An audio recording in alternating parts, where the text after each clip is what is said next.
കാലത്ത് കഴിഞ്ഞുപോയ ചില മശായിഖന്മാർ, അഹ്മദുൽ ബദവി റളിയല്ലാഹു അൻഹുവിനെ പോലെ, അതേപോലെ ഉള്ള വലിയ വലിയ മഹാന്മാർ, അവർ ചിലപ്പോൾ പറഞ്ഞുവെന്ന് വരും, നിങ്ങൾ വേറൊരു ശൈഖിനെ, വേറൊരു ഉസ്താദിനെ സ്വീകരിക്കാൻ പാടില്ല, എന്നെ തന്നെ പിന്തുടർന്ന് ജീവിക്കണം എന്ന് അത്തരത്തിലുള്ള ചില മഹാന്മാർ പറഞ്ഞതായി കാണും. അത് ചിലപ്പോൾ തസൗഫിൻ്റെ കിതാബുകൾ നോക്കുമ്പോൾ, എന്നാൽ പിന്നെ ഞാനൊരാളെ ശൈഖായി സ്വീകരിച്ചു, ഇനി അപ്പുറം നീങ്ങിക്കൂടാ എന്നൊരു ധാരണ ചില മുതഅല്ലിമീങ്ങളെ പിടികൂടും. മഹാനായ അബ്ദുൽ വഹാബ് ഷഅറാനി തങ്ങൾ പറയാൻ, എഹ്ദർ, നീ സൂക്ഷിക്കണം, അൻത ഖത്തസ്റ അലാ ശൈഖിൻ വാഹിദിൻ ഫീ ഹാദ സമാൻ, ഈ കാലഘട്ടത്തിൽ അങ്ങനെ ഒരു ശൈഖിനെ മാത്രം തുടർന്ന് ജീവിക്കുക, അങ്ങനെ ചുരുക്കുക എന്നത് സൂക്ഷിക്കണം. ഫഇന്നഹു തഹ്ജീറുൻ അലൈക വഖില്ലത്തു നഫഇൻ ലക്, അത് നിനക്ക് തടസ്സം സൃഷ്ടിക്കലാണ്, നിനക്ക് ഉപകാരം കുറക്കലാണ്. ബലി തഖ്ദി ഫീ കുല്ലി ശൈഇൻ യഹ്സുലു ലക്കൽ ഖൈർ, നന്മ കിട്ടുന്ന എല്ലാ ഗുരുനാഥന്മാരെയും ഗുരുനാഥന്മാരായി വിശ്വസിക്കണം. വഇന്നമാ കാന അഹ്ലുൽ അസ്റിൽ ഖാലി യുഖയ്യിദൂന ബിദാലിക അലാ തലാമിദതിഹിം, മുൻകാലത്ത് കഴിഞ്ഞുപോയ ചില ശൈഖന്മാർ അവരുടെ ശിഷ്യന്മാരോട് അങ്ങനെ ഉപദേശിച്ചതായി കണ്ടേക്കും. കാരണം ലിഅന്നഹും കാനു ഔലിയാ ആരിഫീന ബില്ലാഹി വബിൽ അഹ്കാം, അവർ ഏത് വിധികളെ സംബന്ധിച്ചും ഏത് വിഷയങ്ങളെക്കുറിച്ചും വലിയ അറിവുള്ള ഔലിയാക്കളായിരുന്നു. മശായിഖു ഹാദ സമാൻ, ഈ കാലഘട്ടത്തിലുള്ള ശൈഖന്മാർ, ഫലൈസ മഅഹും മിനൽ ഇൽമി ലദുന്നിയ ശൈഉൻ, അവരുടെ അടുക്കൽ അല്ലാഹുവിങ്കിൽ നിന്ന് ലദുന്നിയായി ലഭിക്കുന്ന ഒരറിവും ഇല്ല. ഇന്നമാഹും മുഖല്ലിദൂന ലി അദ്അഫിൽ ഫുഖറാ, അവർ വളരെ ദുർബലരായ ചില ആളുകളെ സ്വീകരിച്ചു പോകുന്നവരാണ്. വലൗ ബുഹിഥ മഅഹും ഫീഹി ലാ യദ്റൂന ലഹു ജവാബൻ, അവരോടൊരു വിഷയം ചർച്ച കിട്ടാൽ അവർക്ക് മറുപടി പറയാൻ കഴിയില്ല. ഫഅൈന ഹാദാ മിൻ ഔലിയാ അല്ലദീന കാനൂ ഇദാ ഫഖദുൽ ജവാബ മിൻ ത്വരീഖിൻ നഖൽ, പഴയ കാലത്ത് കഴിഞ്ഞുപോയ മഹാന്മാർ, അവർക്ക് ചിലപ്പോൾ തെളിവുകൾ നോക്കി പ്രമാണങ്ങൾ നോക്കി പറയാൻ കഴിഞ്ഞില്ലെങ്കിൽ അജാബു മിൻ ത്വരീഖിൽ കശ്ഫ്, അവർ കറാമത്തിന്റെ വഴിയിലൂടെ മറുപടി പറയും. കമാ വഖഅ ലി സയ്യിദി അഹ്മദ് അൽ ബദവി വസയ്യിദി അബ്ദുല്ലാഹിൽ ബൽതാജി വഅദ്റാബിഹിമാ ഫഅലം ദാലിക്, അതുകൊണ്ട് നീ അത് മനസ്സിലാക്കി വെക്കണം. വലാ യഖുറക തഖയീദുഹും അലാ തലാമിദതിഹിം അല്ലാ യജ്തമു ബിഗൈരിഹിം, അഹ്മദുൽ ബദവി തങ്ങളെ പോലുള്ള ആളുകൾ വേറെ ഒരാളെ പോകാൻ പാടില്ല എന്ന് പറഞ്ഞതായി കാണുമ്പോൾ അത് കണ്ടിട്ട് നീ ഇപ്പൊ ശൈഖ് എന്ന് പറഞ്ഞിരിക്കുന്നവർ അങ്ങനെയാണെന്ന് വിചാരിച്ചു പോകരുത്. ഫഇന്ന ദാലിക ഖതഉം മിൻഹും വമഹബ്ബത്തുൻ ലിൻഫിറാദിഹിം ബിസ്സീതി ദൂന ഗൈരിഹിം വല്ലാഹു യതവല്ല സറായിർ. ഇന്ന് ചിലർ എന്നെയല്ലാതെ വേറെ ശൈഖിനെ സ്വീകരിക്കരുത് എന്ന് പറയുന്നത് അവർക്ക് പേരെടുക്കാനുള്ള പരിപാടിയാണ്, അതിൽ നീ പെട്ടുപോകരുത്. ഇതേപോലെ ഒരിക്കലും തന്നെ നമ്മൾ ആരെങ്കിലും ഒരാൾ ശൈഖാണെന്ന് പറഞ്ഞ് ഇരിക്കുമ്പോഴേക്ക് അദ്ദേഹം ശൈഖാണെന്ന് വിശ്വസിക്കരുത്. നമുക്ക് ശൈഖന്മാരുണ്ട്, ഗുരുനാഥന്മാരുണ്ട്. എന്ന് നമ്മുടെ ഉസ്താദുമാർ നമ്മുടെ ശൈഖന്മാരാണ്, നമ്മുടെ ഗുരുനാഥന്മാർ, അവരെ നമ്മളെ പഠിപ്പിച്ചവരാണ്. അവരെ നമുക്കൊരിക്കലും തള്ളിപ്പറയാൻ കഴിയില്ല, തള്ളിപ്പറയാൻ പാടില്ല. തള്ളിപ്പറഞ്ഞാൽ നമ്മുടെ ആ വയറ് മുറിഞ്ഞു പോവുകയാണ്. ഏത് വയറ്?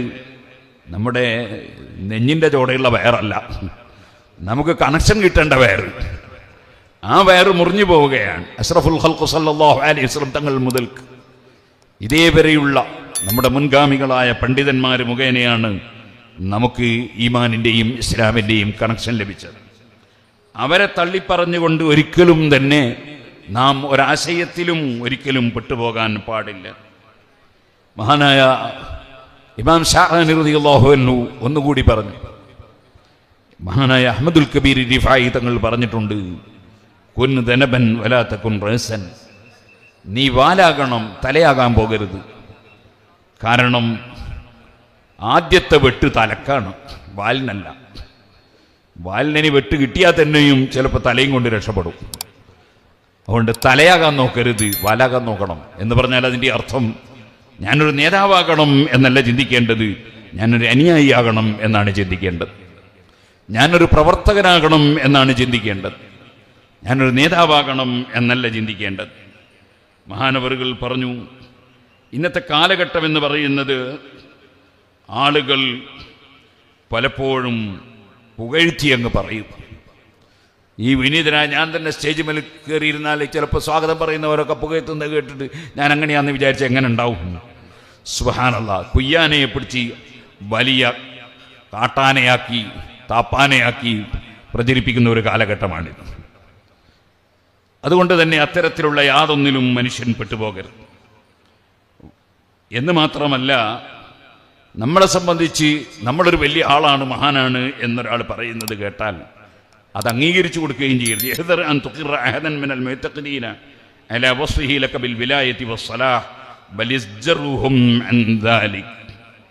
ഒരാൾ നീ വലിയാണ്, ശൈഖാണ് എന്നൊക്കെ പറഞ്ഞ് പുകഴ്ത്തുന്നത് കേട്ടാൽ നീ അത് അംഗീകരിച്ചു കൊടുക്കാൻ പാടില്ല, അതിനവരെ തടയണം. അങ്ങനെ എന്നെ സംബന്ധിച്ച് പറയരുത് എന്ന് പറയണം. അങ്ങനെയായിരുന്നു മഹാനായ താജുൽ ഉലമ. അങ്ങനെയായിരുന്നു. മഹാനവറുകളെ അമിതമായി പുകഴ്ത്തിയാൽ അവിടുന്ന് ചൂടാവും. അപ്പോൾ തന്നെ അതിനെ എതിർത്ത് സംസാരിക്കും. കാരണം അവിടുത്തെ ഹൃദയം അത്രയും ശുദ്ധമായിരുന്നു. മഹാനവറുകൾ പറയാണ്, അന്നാലക ബിഹാദിഹി ദറജ, എങ്ങനെ നിനക്ക് ഈ വിലായത്തിന്റെ വലിയ സ്ഥാനം? വഖദ് ഖറർനാ ഗൈറ മാ മറത്തിൻ അന്ന ദറജത്തുൽ ഇസ്ലാമി അസീസുൻ ഫീ മശായിഖ് ഹാദ സമാൻ. ഈ കാലഘട്ടത്തിലുള്ള ശൈഖന്മാർ ഒരു ശരിയായ മുസ്ലിമായി കിട്ടുക എന്നുള്ളത് തന്നെ വലിയ പ്രയാസമാണ്. പിന്നല്ലേ ഞാൻ വലിയ വലിയാണ്, ഖുത്ബാണ് എന്ന് വാദിക്കൽ. لكثرة المنازعة القائمة في بواطنهم لله تعالى في صفات الكمال بما يستحق به المدح ورفع المنزلة على الخلق. ഒരു പലപ്പോഴും സൃഷ്ടികളിൽ ഞങ്ങൾ വലിയ ആളുകളാണ് എന്ന് ധരിക്കേണ്ട ആ ഒരു തർക്ക മനസ്സാണ് അവർക്കുള്ളത്. വൽ-ഇസ്ലാമു, യഥാർത്ഥത്തിൽ ശരിയായ ഇസ്ലാം, വൽ-ഇസ്തിലാമു വൽ-ഖിയാദു ലില്ലാഹി തആല, അല്ലാഹുവിന് പൂർണ്ണമായി കീഴ്പ്പെട്ട് വിധേയപ്പെട്ട് ജീവിക്കലാണ്. വലിഇബാദിഹി, അല്ലാഹുവിന്റെ അടിമകൾക്കും വിധേയനാകലാണ്. ബാത്തിനൻ വലാഹിറൻ, ഉള്ളും പുറവും. വഅല്ലാ യകൂന ഇൻദഹു മുനാസഅത്തുൻ ഫീ ശൈഇൻ മിനൽ കമാലാത്ത്, ഞാനൊരു പരിപൂർണനാണെന്നോ പരിപൂർണതയുള്ളവളാണെന്നോ ഉള്ള ഒരു തർക്ക മനസ്ഥിതി ഇല്ലാതിരിക്കലാണ്. വയസ്ലമ ഇഅ്തിഖാദുഹു വഈമാനുഹു മിന ശുകൂകി വല്ലൗഹാമിൽ മുഅ്ദിലതി അൻ ത്വരീഖിൽ അംബിയാഇ വൽ മുർസലീന വഇബാദില്ലാഹി സ്വാലിഹീൻ. ഒരിക്കലും തന്നെ അവന്റെ വിശ്വാസത്തിൽ സംശയങ്ങളും തോന്നലുകളും ഒന്നുമില്ലാതെ അമ്പിയാക്കൾ, മുർസലീങ്ങൾ, മഹാന്മാരായ ആളുകളിൽ പഠിപ്പിച്ച ആശയത്തിൽ ഉറച്ചു പോകലാണ് വേണ്ടത്. ഇദാ അലിംത ദാലിക് ഫതയഖദ് ലിനഫ്സിക്, അങ്ങനെ നീ അത് മനസ്സിലാക്കിയാൽ നിന്നെ സംബന്ധിച്ച് നീ ഒരു ബോധമുള്ളവനാകണം. വലാ തുഖല്ലിദ് അഹദൻ ഫീ ഇൽമിക ബിഹാ, നിന്നെ സംബന്ധിച്ച് വേറെ ഒരാൾ പറയുന്നത് നീ സ്വീകരിക്കരുത്. ഫൈനൽ ഖൽഖ ലാ യഅരിഫൂന മിൻക ഇല്ലാ ളാഹിറക്, ആളുകൾ നിന്റെ ബാഹ്യവശം മാത്രമേ അറിയൂ. നിന്റെ തലേക്കെട്ടും നിന്റെ നീളക്കുപ്പായവും നിന്റെ താടിയൊക്കെയാണ് ആൾക്കാർ നോക്കുന്നത്. വൽ മദാറു അല സറായിരി ലാ അല ളവാഹിർ, യഥാർത്ഥത്തിൽ അള്ളാഹുവിൻ്റെ അടുക്കൽ സ്ഥാനം എന്ന് പറയുന്നത് ആന്തരികമായ മനസ്സിന്റെ ശുദ്ധിയാണ്. അതനുസരിച്ച് നിന്റെ രഹസ്യം നന്നാകലാണ്. വഖദ് കസുറ ഫി ഹാസ സമാനിൽ മുദ്ദഊൻ, ഈ കാലഘട്ടത്തിൽ ഞാൻ വലിയാണ്, ഖുത്ബാണ് എന്നൊക്കെ വാദിക്കുന്ന ശൈഖാണ് എന്ന് വാദിക്കുന്നവര് ധാരാളം ഉണ്ടായിരിക്കുന്നു. ഫസറ കുല്ലു മുദ്ദഇൻ, ഇങ്ങനെ വാദിക്കുന്ന കക്ഷികളൊക്കെ യൻസിബു ലഹു നുഖബാഅ വകദ്ദാബീന, അവർ കുറെ ഏജൻസികളെയും കള്ളം പറയുന്ന അനുയായികളെയും സൃഷ്ടിച്ചു വെച്ചിരിക്കുകയാണ്. വയഖൂലൂൻ, അവരിങ്ങനെ പറയും, ഇന്ന ശൈഖനാ, ഞങ്ങളെ ശൈഖ് സാഹിബുൽ അസ്ർ, ഞങ്ങളെ ശൈഖ് സാഹിബുൽ അസ്ർ, സാഹിബുൽ വഖ്ത് എന്നൊക്കെ ഇങ്ങനെ വിളിച്ചു പറയും. വകുല്ലു ദാലിക മുസീദത്തുൽ ലിദ്ദുനിയ, അതൊക്കെ ദുനിയാവ് നേടിയെടുക്കാൻ വേണ്ടിയുള്ള ചൂണ്ടലിടലുകളാണ്. വതഅമ്മൽ മദ്ഹഹും ലിശൈഖിഹിം, നീ ഒന്ന് ചിന്തിച്ചു നോക്കൂ അവരുടെ ആ പുകഴ്ത്തി പറയൽ അവരുടെ ശൈഖിനെ. ഇന്നമാ യകൂനു ദായിമൻ ഇൻദൽ ഉമറായി കുബറായിൽ ബിലാദി വനഹ്വിഹിം മിമ്മൻ യതവഹമൂന ഹൗലഹുൽ ബിർറ, അവർ പലപ്പോഴും പുകഴ്ത്തി പറയൽ നല്ല പണക്കാരോടാണ്. നമ്മളെ ഷെയ്ഖ് എന്ന് പറഞ്ഞാൽ അങ്ങനെ കറാമത്തുള്ള ആളാണ്, ഇങ്ങനെ ബഹുമാനമുള്ള ആളാണ്, പണക്കാരോടാണ് അവരധികവും പുകഴ്ത്തി പറയുക. ഫമാ തറാ മിൻഹും അഹദൻ യംദഹു ശൈഖു ഇൻദ സനാഇൻ ഫഖീരിൻ അബദൻ, ജോലിക്ക് പോകുന്ന പാവപ്പെട്ടവനോട് ഷെയ്ഖിന്റെ ബഹുമാനം ചിലപ്പോൾ പറയൂല. വലാ ഇൻദ ഫല്ലാഹിൻ സഅലൂക്കിൻ, പാവപ്പെട്ട ഒരു കൃഷിക്കാരനോട് പറയൂല. لعلمهم أن هؤلاء ليس عندهم شيء يأخذونه لهم ولا لشيخهم. കാരണം അവരോട് ശൈഖിന്റെ ബഹുമാനം പറഞ്ഞൊന്നും കാര്യമില്ല. പൈസ ഉള്ളവരോട് പറഞ്ഞാലേ എന്തെങ്കിലും കിട്ടുള്ളൂ എന്നുള്ള ധാരണയാണ്. ദുന്യാവാണ് ഉദ്ദേശം. മഹാനവറുകൾ പറയാണ്, രണ്ട് നായകൾ തമ്മിൽ ഒരു സംവാദം നടന്നു. ഏതാണ് ആ നായ? ഒന്ന് വേട്ടനായയാണ്. വേട്ടനായ രാജാക്കന്മാരുടെ കൂടെയൊക്കെ വളരെ വലിയ ആദരവോടെ ബഹുമാനത്തോടെ പോകുന്ന നായയാണ്. അതേ സമയത്ത് മറ്റൊരു നായ നമ്മളെ പത്രത്തിൽ എല്ലാ ദിവസവും വരുന്ന തെരുവ് നായയാണ്. ഈ രണ്ട് നായകളും തമ്മിലൊരു സംവാദം നടന്നു. ഫഖാല കൽബു സൂഖിനി കൽബി സയ്യിദ്. അതേ, അപ്പോൾ ഈ തെരുവ് നായ വേട്ടനായയോട് പറഞ്ഞു, മാലക ലാ തർദാ ബിൽ കിസ്രി ലത്തി അലൽ മസാബിലി മിസ്ലി വതജ്തനിബൽ മുലൂക വൽ ഉമറാ വ അബ്നാ അദ്ദുനിയ. നിനക്കെന്താണ് എന്നെപ്പോലെ അവിടുന്ന് ഇവിടുന്നൊക്കെ കിട്ടുന്നത് പെറുക്കി തിന്ന് ജീവിച്ചാൽ പോരെ? നീ എന്തിനാണ് ഈ രാജാക്കന്മാരുടെയോ വലിയ വലിയ ആൾക്കാരുടെ കൂടെയൊക്കെ പോകുന്നത് എന്നോട് ചോദിച്ചു. ഫഖാല കൽബു സയ്യിദ് എന്ന് ആ നായയോട് ചോദിച്ചു. ഫഖാല കൽബു സയ്യിദിൽ കൽബു സൂഖ്. അപ്പോ ഈ തെരുവ് നായയോട് വേട്ടനായ മറുപടി പറഞ്ഞു, അനവൈൻ ഖാലത്തുൽ മുലൂക വഗൈറഹും. ഞാനങ്ങനെ രാജാക്കന്മാരായിട്ടൊക്കെ കൂടി ജീവിക്കുന്നുണ്ടെങ്കിലും ഫഅന മുതഅഫിഫുൻ അമ്മാ ബിയദിഹിം. അവരുടെ കയ്യിലുള്ള ഒന്നും എനിക്ക് കിട്ടണം എന്ന് ഞാൻ ആഗ്രഹിക്കാറില്ല. ലാ ആകുലു മിൻഹു ശൈഅൻ വഅസ്താദുഹും ലഹു ലാ ലിനഫ്സി. ഞാൻ എനിക്ക് വേണ്ടി വേട്ടയാടാറില്ല. ഞാൻ അധ്വാനിച്ച് പ്രവർത്തിച്ച് അവർക്ക് വേട്ടമൃഗത്തെ കൊണ്ടു കൊടുക്കുകയാണ് ചെയ്യുന്നത്. നിങ്ങൾ കണ്ടില്ലേ, മഹാനായ നൂറുൽ ഉലമ അധ്വാനിച്ചു, സമൂഹത്തിന് വേണ്ടി ഇതെല്ലാം വളർത്തിയെടുത്തു. താജുൽ ഉലമ അധ്വാനിച്ചു, സമൂഹത്തിന് വേണ്ടി പലതും ഇവിടെ വളർത്തി. സുൽത്താനുൽ ഉലമ ഈ പ്രായത്തിലും അധ്വാനിച്ചു കൊണ്ടിരിക്കുന്നു, സമൂഹത്തിന് വേണ്ടി, അവർക്ക് വേണ്ടിയല്ല. അതേ ആശയമാണ് ഇവിടെ ഈ വേട്ടനായും പറയുന്നത്. ഞാൻ പോയി വേട്ടയാടി കൊണ്ടുവരുന്നതിൽ നിന്ന് ഒരൽപ്പവും ഞാൻ കഴിക്കാറില്ല. അതങ്ങനെ തന്നെ അവർക്ക് വേണ്ടി വേട്ടയാടിയതാണ്. വലിദാലിക അള്ളമൂനി. അതുകൊണ്ടാണ് ആ രാജാക്കന്മാർ എന്നെ ബഹുമാനിച്ചത്. വഅക്രമൂനി വഖറബൂനി വജലസൂനി അലാ ഫിറാശിഹിം. എന്നെ ആദരിച്ച് അവർ ഉന്നത സ്ഥാനത്തിരുത്തിയത് അതുകൊണ്ടാണ്. ഞാൻ അവർക്ക് വേണ്ടി അധ്വാനിക്കുകയാണ്, എനിക്ക് വേണ്ടിയല്ല. വലം യൻദുറൂ ലിഖസാസതി ഹീന റഊ ശറഫ ഹിമ്മതി. അവർ എൻ്റെ ഈ മനക്കരുത്തിൻ്റെ മഹത്വം കണ്ടപ്പോൾ എനിക്ക് വേണ്ടി ഞാനൊന്നും ചെയ്യുന്നില്ല, ചെയ്യുന്നതൊക്കെ അവർക്ക് വേണ്ടിയാണ് എന്ന് മനസ്സിലാക്കിയപ്പോൾ അതേ അവർ വലം യൻദുറൂ ലിഖസാസതി, ഞാനൊരു നായയല്ലേ എന്നവർ ചിന്തിച്ചില്ല. അവരെനിക്ക് വലിയ ആദരവും ബഹുമാനവും നൽകി. വഅൻത തെരുവുനായ നീ ലമ്മാ കുന്ത കസീറ സറഹി വൽ ഖൗദി ഫീമാ ബിഐദീഹിം. അവരെ കയ്യിലുള്ളതൊക്കെ നിനക്ക് കിട്ടണം എന്ന ആ ഉത്കടമായ ആഗ്രഹത്തോടു കൂടിയാണ് നിന്റെ പരിപാടി. കിട്ടുന്നതൊക്കെ വലാ തസ്താദു ഇല്ലാ ലിനഫ്സിക. നീ വല്ല മൃഗത്തെയും പിടിക്കുന്നുണ്ടെങ്കിൽ സ്വന്തം തിന്നാനാണ്. അതുകൊണ്ട് തന്നെ തറദൽ ഖൽഖു ഇലൽ മസാബിലി വമഖതൂക്. നിനക്കൊരു സ്ഥാനവും അവർ വെച്ച് തന്നില്ല. നിന്നെ ആ കാണുന്ന ഏതെങ്കിലും ചവറ്റുകൊട്ടയിൽ എറിഞ്ഞത് തിന്നാൻ വേണ്ടി അവർ നിന്നെ ആക്കി. ഫതഅമ്മൽ ദാലിക്. അത് നന്നായി ചിന്തിച്ചോളണം. വലാ തഗ്തറ ബിമദിഹിൽ ഖൽഖി ലക. സൃഷ്ടികൾ നിന്നെ പുകഴ്ത്തി പറയുന്നത് കണ്ട് പെട്ടുപോകണ്ട. ഇന്ന് പലരും വലിയ ശൈഖന്മാരായി ഇരുന്ന് ജനങ്ങളുടെ കൈവശത്തിലുള്ളത് ചൂഷണം ചെയ്യാൻ വേണ്ടി ആലിമീങ്ങളെ തള്ളിപ്പറയുകയും ആലിമീങ്ങളെ നിസ്സാരപ്പെടുത്തുകയും ചെയ്തുകൊണ്ട് ഇൽമിന്റെ ബഹുമാനം കുറക്കാനാണ് ശ്രമിക്കുന്നത്. അത്തരത്തിലുള്ള ആളുകൾ സംഘടനയെ സംബന്ധിച്ചും തെറ്റിദ്ധാരണ സൃഷ്ടിക്കാനാണ് ശ്രമിക്കുന്നത്. നിങ്ങൾ ഓർക്കണം, താജുൽ ഉലമ എന്തിനു വേണ്ടി പ്രായമുള്ള കാലത്തും ബഹുമാനപ്പെട്ടവരെന്തിന് സംഘടനാ പ്രവർത്തനം നടത്തി? നൂറുൽ ഉലമ എന്തിനു വേണ്ടി സംഘടനാ പ്രവർത്തനം നടത്തി? അവരെങ്ങനെ പ്രവർത്തിക്കാൻ കാരണമുണ്ട്. നമുക്കറിയാം, താജുൽ ഉലമ ഓതിപ്പടിച്ച സ്ഥാപനമാണ് വാഴക്കാട് ദാറുൽ ഉലൂം.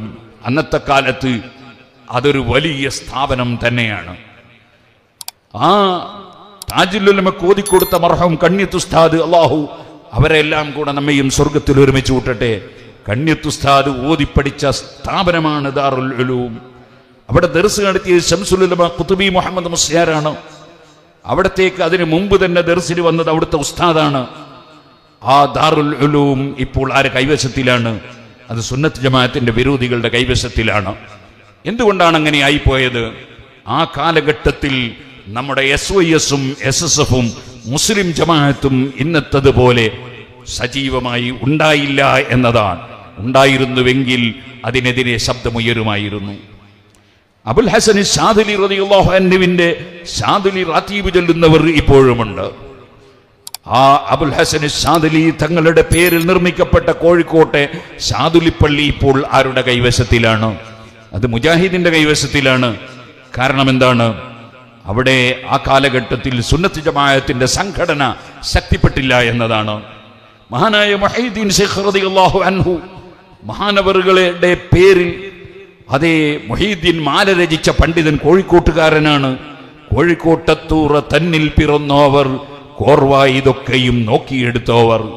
ആ കോഴിക്കോട് അങ്ങാടിയിൽ ഹൃദയസ്ഥാനത്ത് മുഹയ്യിദ്ദീൻ ശൈഖ് തങ്ങളുടെ പേരിൽ നിർമ്മിച്ച പള്ളി ഇപ്പോൾ ആരുടെ കയ്യിലാണ്? അത് മുജാഹിദിന്റെ കൈവശത്തിലാണ്. അവിടെ ഒരു മുഹയ്യിദ്ദീൻ മൗലിദ് ഓതാൻ പറ്റൂല, റാത്തീബ് ചൊല്ലാൻ പറ്റൂല. അതിന്റെ ഇപ്പുറത്ത് ടിപ്പു സുൽത്താൻ റഹിമഹുല്ലാ നിർമ്മിച്ച പട്ടാളക്കാർക്ക് വേണ്ടി നിർമ്മിച്ച പട്ടാളപ്പള്ളി ആരുടെ കയ്യിലാണ്? മുജാഹിദിന്റെ കയ്യിലാണ്. അവിടെ ഇപ്പോൾ ടിപ്പു സുൽത്താൻ ചെയ്തതുപോലെയുള്ള അമല് ചെയ്യാൻ പറ്റൂല. എന്താണ് കാരണം? നമുക്ക് സംഘടനാ പ്രവർത്തനം ആ കാലഘട്ടത്തിൽ സജീവമായി ഉണ്ടായില്ല എന്നതാണ്. കുറ്റിയാടിയിലും പരിസരങ്ങളിലും 11 മഹല്ലുകൾ സുന്നത്ത് ജമാഅത്തിന്റെ വിരോധികൾ കൈയടക്കി അവിടെയുള്ള മഹാന്മാരുടെ മക്ബറുകൾ അടിച്ചു തകർത്തത് എന്തുകൊണ്ടാണ്? അന്ന് നമ്മുടെ സംഘടനാ പ്രവർത്തനം സജീവമായില്ല എന്നതുകൊണ്ടാണ്. ഇനി ഞാൻ നിങ്ങളോട് പറയട്ടെ, നമ്മുടെ നാട്ടിൽ വന്ന് ജോലി ചെയ്യുന്ന കുറെ ബംഗാളികളുണ്ടല്ലോ. ആ ബംഗാളികളെ നിങ്ങളൊന്ന് വിളിച്ചിട്ട് നിനക്ക് ഫാത്തിഹു തരാൻ കഴിയുമോ എന്ന് ചോദിച്ചു നോക്കൂ.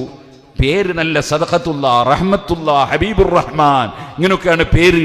പക്ഷേ ഫാത്തിഹു ഓതാൻ അറിയില്ല, ഒതു എടുക്കാൻ അറിയില്ല.